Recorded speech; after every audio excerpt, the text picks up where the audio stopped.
रसना बासना श्रवण रमण इत पशुतुल्य कर्म मनीष जीवन पाइछु जदि तू करि जा किछि पुण्य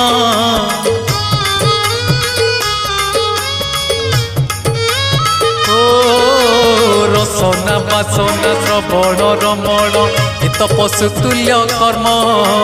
मनीष जीवन पाइछु जदि तू करि जा किछि पुण्य